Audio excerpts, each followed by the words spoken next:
नमस्कार दोस्तों, एक बार फिर से स्वागत है आपका हमारे YouTube चैनल पर। वक्त हो चला है आज की कुछ बड़ी और अहम खबरों का। लगातार बढ़ते कोरोना संक्रमण के बीच कई बड़े राज्यों ने लॉकडाउन की पाबंदियों को और भी सख्त कर दिया है, जबकि कुछ राज्य सरकारें कोरोना पर काबू पाने के लिए लगातार बड़े कदम उठा रही हैं। इसके अलावा पश्चिम बंगाल समेत 5 राज्यों में हुए चुनाव के परिणाम भी सामने आ चुके हैं। दोस्तों, आज की खबरें आपके लिए काफी अहम रहने वाली हैं, तो एक एक करके आइए नजर डालते हैं आज की बड़ी खबरों पर। इस वीडियो को अंत तक देखिए और जुड़े रहिए हमारे साथ। कोरोना की चेन को तोड़ने के लिए हरियाणा सरकार ने पूरे राज्य में 3 मई से 7 दिनों का लॉकडाउन लगाने का किया ऐलान। सिर्फ जरूरी सुविधाओं को मिलेगी छूट, वाहन से आवाजाही करने या सार्वजनिक स्थानों पर घूमने की नहीं होगी अनुमति। बंगाल में नहीं चल पाया प्रधानमंत्री नरेंद्र मोदी का जादू। पश्चिम बंगाल में ममता बनर्जी ने लगाई जीत की हैट्रिक।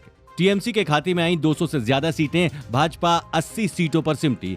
10 सीटों के पास भी नहीं पहुंच पाई कांग्रेस। पश्चिम बंगाल में ममता बनर्जी की जीत के बाद राजनाथ सिंह, अरविंद केजरीवाल समेत कई दिग्गज नेताओं ने ममता बनर्जी को दी जीत की बधाई। राजनाथ सिंह बोले, अगले कार्यकाल के लिए ममता दीदी और टीएमसी को शुभकामनाएं। कोरोना संक्रमण पर लगा थोड़ा ब्रेक, इसके बावजूद 24 घंटे में आए 3.92 लाख नए केस। कोरोना से पिछले 24 घंटे में 3,689 लोगों की मौत हुई है, जबकि 3,07,865 लोग इस बीमारी को मात देकर घर लौट चुके हैं।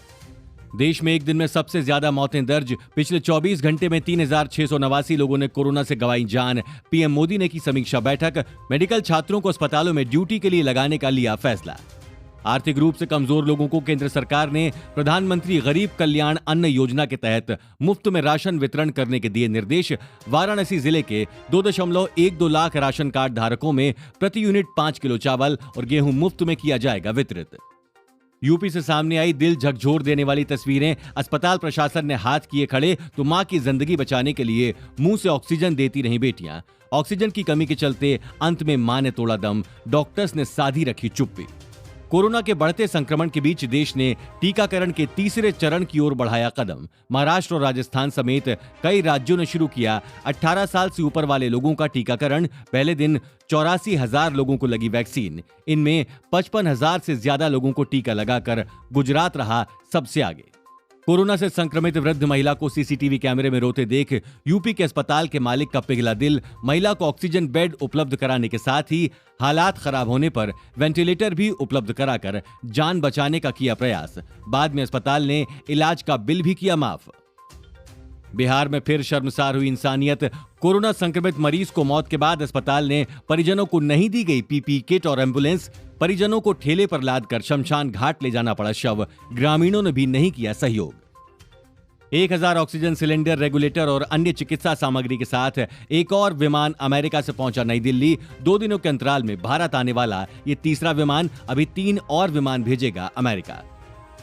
ममता बनर्जी की जीत से उत्साहित दिखे समाजवादी पार्टी के राष्ट्रीय अध्यक्ष अखिलेश यादव। भाजपा पर कसा तंज, कहा महिलाओं और बीजेपी नेताओं का आपत्तिजनक बयान देना पड़ा भारी। जनता ने दिया मुंहतोड़ जवाब। बंगाल में एक बार फिर छाई ममता दीदी। पश्चिम बंगाल की सबसे हाई प्रोफाइल सीट नंदीग्राम पर भी बंगाल की मुख्यमंत्री ममता बनर्जी की जीत। भाजपा के शुभेंदु अधिकारी को 1200 वोट से दी मात। अंतिम राउंड तक दोनों के बीच दिखी कांटे की जंग। पश्चिम बंगाल में ममता बनर्जी को चुनाव जिताने वाले रणनीतिकार प्रशांत किशोर ने इलेक्शन मैनेजमेंट से किया संन्यास लेने का ऐलान। कहा, जगह खाली कर रहा हूं, अब नहीं बनाऊंगा चुनावी रणनीति। पश्चिम बंगाल के अलावा असम में भारतीय जनता पार्टी वापसी करती दिख रही है। खबर लिखे जाने तक यहां भारतीय जनता पार्टी 80 से ज्यादा सीटों पर आगे चल रही है। वहीं कांग्रेस ने 45 सीटों पर बढ़त बना रखी है। इसके अलावा तमिलनाडु में 130 सीटों के साथ डीएमके और केरल में एक बार फिर एलडीएफ की वापसी होती नजर आ रही है। बंगाल चुनाव जीतने के बाद टीएमसी ने शुरू की गुंडागर्दी। कुछ मीडिया रिपोर्ट्स के मुताबिक आराम बाग में फूंका गया बीजेपी का दफ्तर। टीएमसी कार्यकर्ताओं ने किया जमकर हंगामा। सभी 5 राज्यों के मुख्य सचिवों ने कार्यवाही करने के दिए निर्देश। मध्य प्रदेश के भोपाल पर भी कोरोना की मार। लगातार चौथे दिन एक्टिव केसेस में कमी के साथ 12,000 से ज्यादा मामले आए सामने। 10 मई की सुबह तक राज्य सरकार ने बढ़ाया लॉकडाउन। किसी तरह की अतिरिक्त छूट नहीं। आवाजाही पर भी पूरी तरह से लगी रहेगी रोक। ओडिशा में कोरोना का कहर जारी। राज्य में लगाया गया 14 दिनों का लॉकडाउन। 5 मई से 19 मई तक जारी रहेंगी पाबंदियां। इस दौरान जरूरी सेवाओं को छोड़कर अन्य सेवाएं रहेंगी बंद। सामने आए उत्तर प्रदेश ग्राम पंचायत चुनाव के नतीजे। किसी बड़े चुनाव से कम नहीं दिखा रिजल्ट। कोई 2 तो कोई 3 वोट से चुनाव जीतकर बना ग्राम प्रधान। प्रयागराज में सिक्का उछाल कर निकालना पड़ा नतीजा। यूपी के बागपत में मतगणना के दौरान मची अफरा तफरी। काउंटिंग के बीच आई कोरोना रिपोर्ट में मिले 74 कोरोना पॉजिटिव। 29 अप्रैल को प्रत्याशी एवं एजेंटों की हुई थी आरटीपीसीआर जांच। मतगणना स्थल पर लगाए गए कैंप में भी मिले 2 पॉजिटिव केस। दिल्ली में नहीं थम रहा कोरोना का कहर। पिछले 24 घंटे में सामने आए 25,000 से ज्यादा नए मरीज। पहली बार दिल्ली में 412 लोगों की कोरोना संक्रमण से एक दिन में हुई मौत। बिस्तरों का संकट दूर करने के लिए मरीजों को किया जा रहा है डिस्चार्ज। दिल्ली में कोरोना संकट के बीच काली कमाई का सिलसिला जारी। एम्बुलेंस चालक ने 2 किलोमीटर के वसूले 8,500 रुपए। 10 गुना अधिक रुपए वसूलने के मामले में एम्बुलेंस चालक को किया गया गिरफ्तार। पुलिस ने शुरू की कार्यवाही। कोरोना काल में मरीजों के लिए मसीहा बनने वाले दिल्ली के मैक्स अस्पताल के डॉक्टर ने की आत्महत्या। वजह का पता लगाने में जुटी पुलिस। 1 महीने से आईसीयू में ड्यूटी दे रहा था डॉक्टर। सुसाइड नोट में भी नहीं लिखा कारण। मानसिक तनाव हो सकता है कारण। दिल्ली में ऑक्सीजन की कमी को देखते हुए केंद्र सरकार ने बढ़ाई राजधानी में ऑक्सीजन की सप्लाई। राष्ट्रीय राजधानी का दैनिक ऑक्सीजन कोटा 490 मीट्रिक टन से बढ़ाकर 590 मीट्रिक टन किया गया। दिल्ली सरकार ने की और अधिक ऑक्सीजन सप्लाई करने की मांग। महाराष्ट्र में जारी कोरोना संक्रमण की दूसरी लहर के बीच सेलिब्रिटीज ने शुरू किया सरकार की ओर मदद का हाथ बढ़ाने का सिलसिला। भारत रत्न लता मंगेशकर ने सीएम राहत कोष में दान किए 7 लाख रुपए। मुख्यमंत्री उद्धव ठाकरे ने किया धन्यवाद। कोरोना संक्रमण के बीच छत्तीसगढ़ में और बढ़ाया जा सकता है लॉकडाउन का दायरा। कुछ रियायतों के साथ पाबंदियों में मिल सकती है छूट। शादी और जरूरी सामान की दुकानों को शर्तों के साथ खोलने की दी जा सकती है अनुमति। उत्तराखंड में वायरस मचा रहा कोहराम। धार्मिक स्थलों पर भी पड़ रहा कोरोना का असर। लगातार दूसरे वर्ष नहीं होगी कैलाश मानसरोवर यात्रा। आदि कैलाश यात्रा भी निरस्त। हर साल जून के महीने में आस्था के साथ मानसरोवर जाते हैं लाखों शिव भक्त।